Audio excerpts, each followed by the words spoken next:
네, 국내 시장의 특징을 점검하고 앞으로의 전략도 세워보는 시간이죠. 김종호 연구위원과 오늘 성공투자연구소 박정석 대표와 함께합니다. 어서 오세요. 안녕하세요.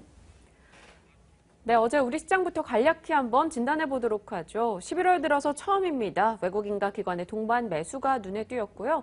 특히나 외국인이 2천억 원 이상의 강한 매수를 보여줬습니다. 어제 시장 어떻게 정리할 수 있을까요? 예, 역시 그 외국인과 기관들이 함께 살 때 시장과 뭐 종목들이 오른다라고 하는 이러한 그 법칙이라고 할 수도 있는 이런 그 상황들이 어제 다시 오래간만에 지금 재개가 되었었습니다. 어제 외국인들의 어떤 그 매수의 이제 형태를 보게 되면은 예전 같으면 이제 매수를 할 때 어떤 특정한 업종이라든지 특정한 종목에 치중을 해서 매수를 하는 경우가 많이 있었었죠. 그렇지만 어제 같은 경우에는 일부 업종, 몇 업종만 좀 제외를 하고 지금 나머지 거의 전 업종을 그 매수를 해주었다고 하는 부분들, 좀 전체적인 어떤 시장을 갖다가 좀 긍정적으로 봐주고 있는 부분들은 우리가 좀 시장에서 봤을 때는 좀 긍정적으로 좀 평가할 수 있는 부분들이 아닌가라는 생각이 듭니다. 하지만 외국인들이 왜 갑자기 지금 매수를 했을까요? 어떤 뭐 특별한 이슈가 있어서 글쎄요, 제가 볼 때는 뭐 그동안 이제 뭐 많이 뭐 빠졌다는 다른 어떤 그 기술적 반등을 노리고 좀 매수를 했다라고 좀 생각이 들고, 또 외국인들의 이제 그 매수라고 하는 부분에 있어서 환율의 변수를 좀 빼놓을 수 없는 부분들인데, 자, 환율이 뭐 아직도 지금 현재 좀 원화 약세 부분들이 지금 계속적으로 진행이 지금 되고 있습니다. 즉, 그 외국인들의 입장에서는 지속적으로 좀 주식을 보유했을 경우에 그 환율 쪽에서 환차손을 갖다 입을 지금 가능성이 높다고 하는 점을 본다면은 외국인들이 이전처럼 지속적으로 매수를 해주는 부분에 대해서는 다소 좀 회의적이지 않겠는가라는 생각이 좀 들고요. 그리고 최근에 이제 그 낙폭과대 대형주들 같은 경우에도 좀 저점 대비해서 뭐 30%나 뭐 40% 이렇게 올라와 주는 대형주 종목들이 굉장히 좀 많이 있습니다. 그래서 이들 종목들이 지금 지속적 상승하기보다는 어차피 또 한 번은 좀 조정을 거쳐야 되는 부분들이 있기 때문에 그동안 좀 많이 올라왔었던 뭐 조선이라든지 화학이라든지 또는 뭐 철강 이러한 그 종목들의 경우에 좀 어느 정도 조정이 들어왔을 경우 이러한 업종들을 대신할 수 있는 새로운 업종들이 좀 주도 업종으로 나서야지만 좀 시장이 또 좀 더 본격적으로 갈 수가 있기 때문에 좀 새로운 어떤 주도 업종이 좀 필요한 시점이 바로 또 지금 시점이 아닌가라고 좀 보고 있습니다. 네, 낙폭 과대주가 또다시 반등해준다면 거기서 조정을 그때 좀 매도를 해보자라는 의견을 전해주셨고요. 외국인의 지속 매수 여부를 판단하긴 이르다라는 시각입니다.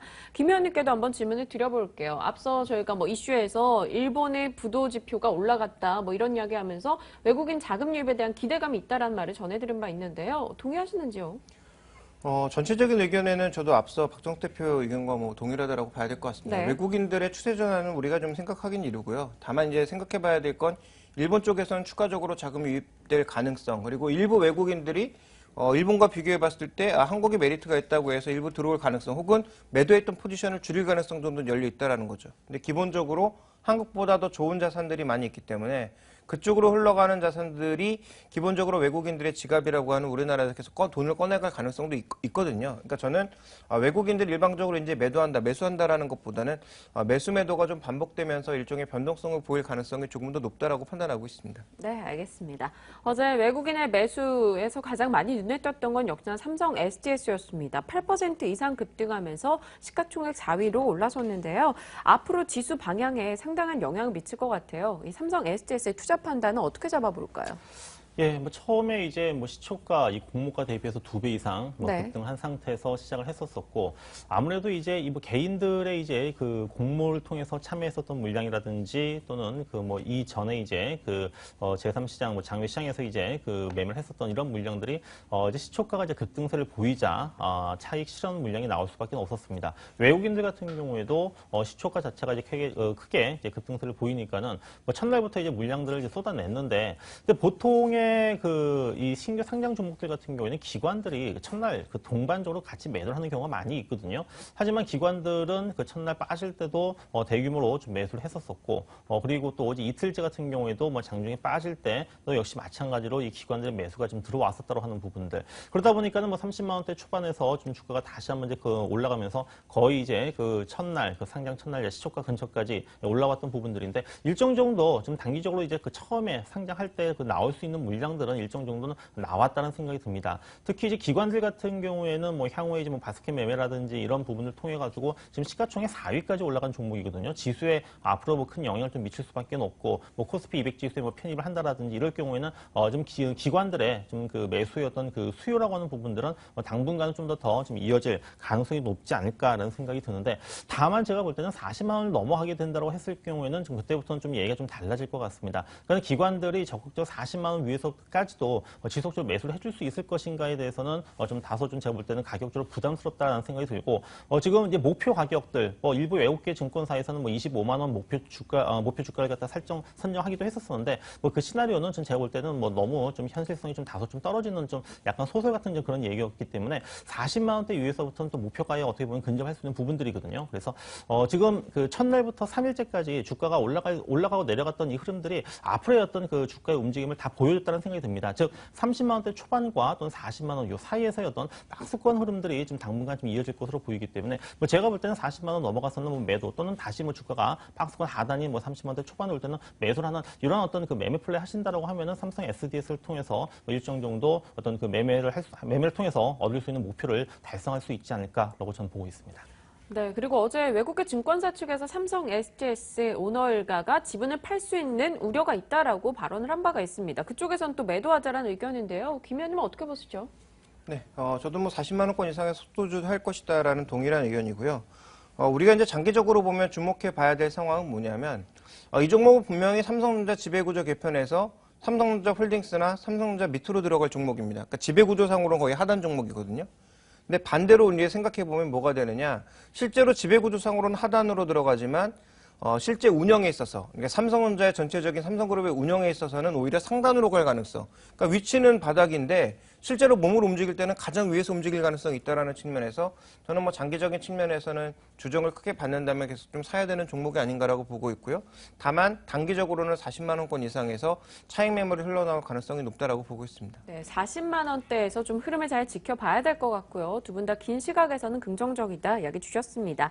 자, 이제 다른 섹터 이야기 해보도록 하죠. 어제 가장 많이 올랐던 업종이 바로 음식료 업종입니다. 환율 상승에 따른 부담감이 분명히 있을 텐데도 불구하고 어제는 흐름이 좋았습니다. 어떤 이유가 있었던 건가요?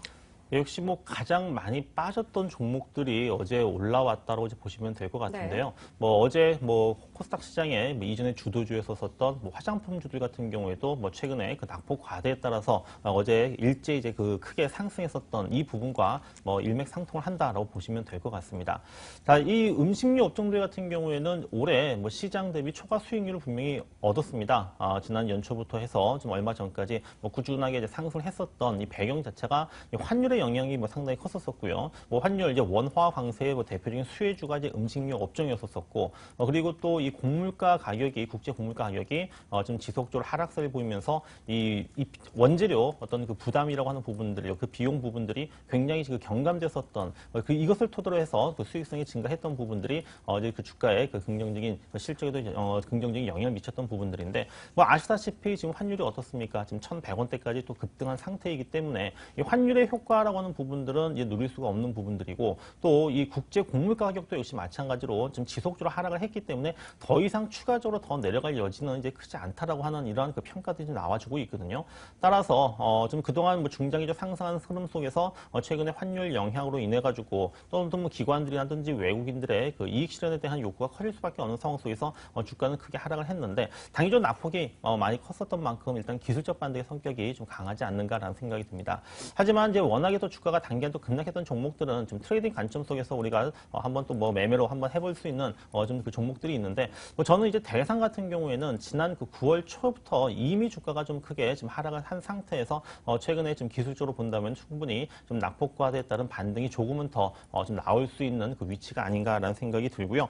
그리고 2015년도까지 상반기까지는 그 이제 그 국제 곡물가 가격이 이제 하락을 했기 때문에 그에 따른 어떤 그 저가에 그 들어왔었던 이런 원재료 부분 부분들이 2015년 상반기까지는 투입이 됩니다. 그러니까 내년 상반기까지는 좀 어느 정도는 그 수익성이라는 부분들이 안정적으로 보장이 될 수 있다라고 하는 측면 속에서 뭐 지금 현재 가격대에서 좀 주가가 반등을 준다라고 했을 경우에는 뭐 기술적 반등은 좀 충분히 나올 수 있는 위치에 있기 때문에 저는 뭐 대상을 지금 현재 상황에서는 음식료 업종 중에서는 그래도 좀 관심 있게 봐야 되지 않을까 보고 있습니다. 네, 음식료 섹터 내에서는 대상을 또 관심주로 꼽아주셨고요. 그럼 전반적인 시장 내에서 관심주 이야기도 한번 들어볼게요. 시간이 많진 않습니다만 꼭 듣고 가야겠습니다. 어떤 종목입니까? 예, 저는 뭐 반도체 업종에 대해서 좀 계속적으로 좀 관심을 좀 갖고 있는 부분들이고요. 네. 뭐 삼성전자라든지 하이닉스의 뭐 설비 투자야, 설비 투자에 대한 어떤 그 수혜를 입을 수 있는 종목들, 그리고 또 실적 악화 때문에 주가가 뭐 크게 이제 하락을 했지만은 이제 실적이 턴어라운드에서 될 수 있는 이런 종목들에 대해서는 우리가 좀 바닥권에서 좀 관심을 가지고 접근을 해봐야 되지 않을까라는 생각이 듭니다.